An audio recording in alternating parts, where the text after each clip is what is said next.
Alright, what's up, y'all? So, today, we're gonna go over how to land on a carrier, because, this stuff can get really hard sometimes. Over T. Alright, and, right now, we're on a, that's a slow warning, right now we're on I'm gonna say it's probably very inaccurate, but maybe a 15-mile final for the carrier, and, I'll see y'all there.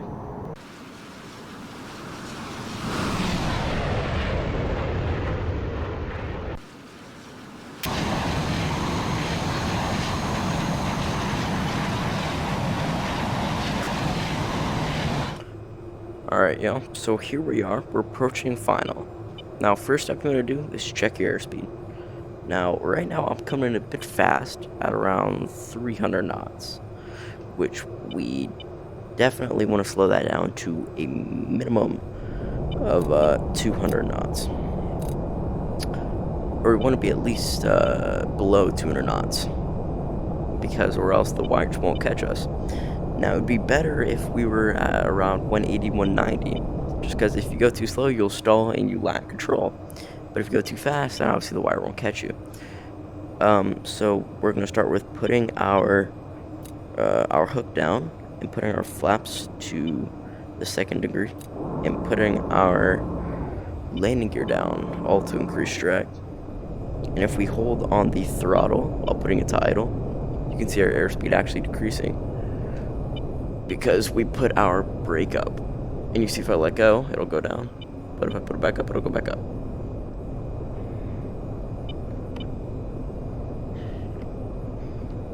Alright, so here we are. We're coming in on final. 190 knots. Y'all can't really see that. But we're at 190 knots right now. And if we give just a little bit of power just to keep that propulsion going, we shouldn't gain too much airspeed, but if we do, you can always just brake. Now, this is the crucial part. You would rather come in high than low, because this game, it doesn't like to let you catch the first one or two wires. So you want to hit the 3rd or 4th. So for that, you need to come in a bit higher so you can land a bit later. And if you come in too low, you'll actually hit the start of the carrier. So you don't want to come in too low.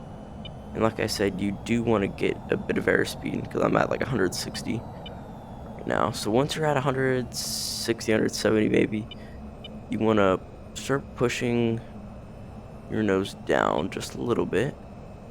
And then once you get close to the tarmac, you want to flare the nose and let those back wheels touch the ground.